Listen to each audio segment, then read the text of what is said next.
Yo, what is going on, guys? Your boy Sis here, bringing you guys a Cinema tutorial, and this is on modeling a screw. Objects that can be used as add-on effects is really cool. So I'm gonna show you guys the screw model, and it's real simple. You can I'm gonna show you guys how to make it from scratch, so you can customize it yourself. Along with, you just want to download the screw in the bottom of the description. You can do that, and so yeah, let's get started. It's really simple, really quick. So if we not really quick, but it's quick enough. So if we go to our solid shapes and go to cylinder. Remember, this is all preference, so if you don't want it to be, really skinny, you can just keep the radius as whatever you want it to be. But for me, I'm going to change it to 12, and I'm going to change my height from 200 to about 125. And this will give us the, the base of our screw. And we're going to do the top of the screw now, so we're going to go back to the solid shapes, and we're going to go to oil tank.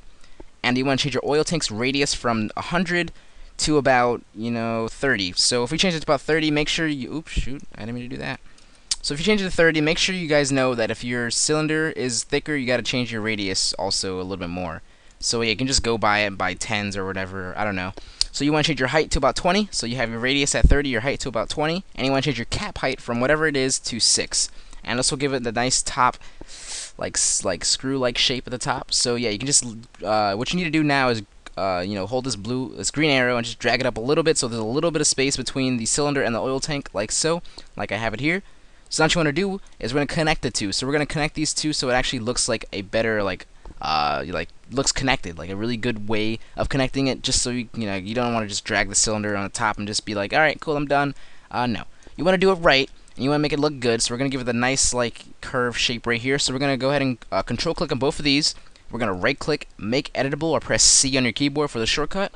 And we're going to go to the poly tab right here, and this will, allow us to select these little blue regions here. And if you press UL on your keyboard for the shortcut for the loop selection, this will allow us to select more than one region, kind of just loop selection, exactly what it says. So what you want to do now is you want to go zoom into your camera and just make sure you can see the top of your cylinder, and make sure you have the loop selection enabled so you can actually click this once, and then just once you click this, while it's all highlighted in yellow and stuff, just press delete on your keyboard. It will delete the top of our cylinder like so, and then you want to go to your oil tank, the bottom of your oil tank, and then you want to select the first 4 little regions here. So this first one, the middle one, and then hold shift and then select the next 3. So 1, 2, 3, oops, 3, and then there you guys have it. You have the 4 sections selected, and then you just want to delete that, and then you're good. So now it becomes to connecting it. So we're gonna go to the little point selection over here, and I still have my UL selected, or my loop selection tool still enabled. And then if you just select the top radius of your cylinder like this, and you press Control A, this will select all the points on your object. So we're gonna have to optimize it. So you see these little floating little dots here. It's gonna mess you up. So you want to go ahead and just right-click Optimize, and then it'll get rid of that. So now what you want to do is you want to select the top cylinder, or your top little ring on the cylinder, and then your bottom ring on the oil tank, like so. Just hold Shift and you'll select both of them, and then you want to right-click Stitch and Sew. And when you do that, you can just select one point. Let's just say if I select this point, it's facing me, and then you just want to click and then drag. And this is the little tip thing. If this happens to you like this, that means you just have to move it over one more, or if that doesn't happen, just move over one more again, and then soon enough it should work. So this is 4 away from it, and it should work like so, and it will connect it and make it look really nice. So give it a nice a nice feel of it. I don't know, it just looks more like a screw. So now what we're gonna do is we're gonna make the bottom of our cylinder a little nice point here. So you're gonna have the point selection still enabled, and you want to have your movement tool enabled now. And you want to select on the cylinder, and you want to select, click the cylinder, zoom in, and go to the bottom of it, and then there's going to be a little point in the middle. You just want to select that, and you want to take your green arrow and just drag it down, and it'll give it the point. So there we go. There's the point. Now we're all set, and we're actually ready to do the little spiral on the screw. And what you want to do is you just want to clean up your Cinema 4D. You can control-click these, and then right-click, Control Connect Objects plus Delete. And you can name it whatever you want, the screw base or whatever, or screw skeleton, whatever. And yeah, so we're going to start the spiral stuff now. So you just want to go to your spline tab, and you want to go to helix. You want to select your helix, change your plane from XY to XZ, and you want to change these settings to what I'm going to have now. So I'm going to change my start radius to 6. My start radius to 6. You want to keep your start angle 0. You want to change your end radius to about 10. And then change your end angle to about 5,000, your bias from 50 to about 100, and this will give it that nice spiral look right here. You can see, and then your height is all preference to how high you had your cylinder here, so I'm just going to drag it down, the helix, and I'm just going to go all the way to the bottom so I can see how it just connects or ends right here to the point. And I'm going to go up, scroll to the top, and then I'm just going to lower my radius till these little spirals get out of the way, along with lowering it a little bit more so I can have the the cross in the middle here. So I'm just going to lower it to about 125. Is that good enough? Let me check. Yeah, it looks good enough. So now, once you're done with that, you want to go back to your spline tab and go to foreside. You want to select your foreside, and you want to change your A and B to 10 and 5. This will give it that, oops, I changed it to 10,000 or 100,000 or 1,000. Jeez, I can't.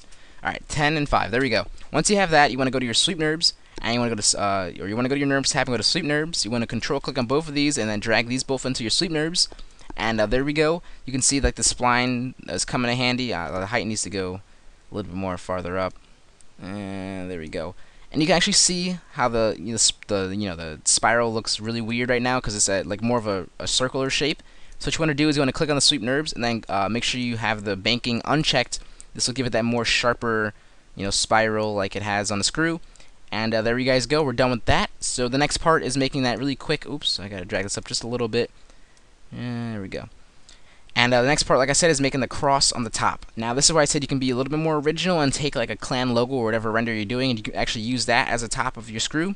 It's just an AI. You're gonna go in Photoshop, just make a cross or something, or use a clan AI if you're making a render. So I'm just gonna go to Control-Shift-O, and you can download this in the description if you don't have the AI or Photoshop. This is just a regular old cross, like a bolded cross, like I have right here. You can see that's the top of our screw. So I'm just gonna select the screw. I'm gonna go to coordinates and just change this all to 0 so it actually goes in the middle. And once I do that, I can just click on the screw. I'm gonna rotate it 90 degrees. So I'm gonna go back to my little rotation tool right here and just rotate it 90 degrees. That's close enough. And once you do that, you want to go to your NURBS tab and go to Extrude NURBS. You want to drag your screw AI or whatever you're using, or your clan AI or whatever, if you want to be creative, and drag it into your Extrude NURBS. And then you just want to go to Object, and then make sure you have that at 20. And then we can just lower this. Once we lower this, we're going to have to change the movement again. So I'm just going to lower it. And I'm going to actually drag it up so I can see what it looks like at the top. So we're going to have a nice, a nice size. So I'm just going to go up, make sure I rotate and see what I have. I'm just going to shrink it more, maybe a little bit more. How's that? I guess that's fine. So once you have that, you want to go back to your Extrude NURBS tab, and then make sure this is at 0. This next one is at 0, and the next one's at about 20. Once you have that, oops, why are you looking weird? Why you looking weird? Oh, I had it on the move. There we go. I gotta change it to this, and then change it to 20. I'm lost too. Why you no work? Okay. How about I change this to 20 and this is 0? Yeah, there we go. That's what I got to do. You got to change your movement to 20 and then this one to 0. My bad. And once you do that, you can just lower this a little bit more farther down so it gets inside the top of the screw. And then you want to go to your Array tab and go to Boil, or I don't know how to say that word. And you want to take your screw base and then what you just made, the little cross thing, and drag it into this. And then make sure your screw base is at the top and your Extrude NURBS is at the bottom. And this will give it that indentation at the top. And there's your screw, guys. Hopefully you guys enjoyed. I messed up a little bit there, but my bad. Hopefully you guys still follow along and be creative with your new screw. You can just connect the objects or just group it up together, and you can just rotate your screw like so. And it's really simple, really cool. Like I said, you can use this as a nice add-on effect for your renders, along with you can customize it because you know how to make it now. And you can actually put a clan logo here or whatever. So hopefully you guys enjoyed the tutorial on how to model a screw. And hopefully you guys enjoy my next videos and previous videos. So I'll see you guys later. So switch you out. Peace.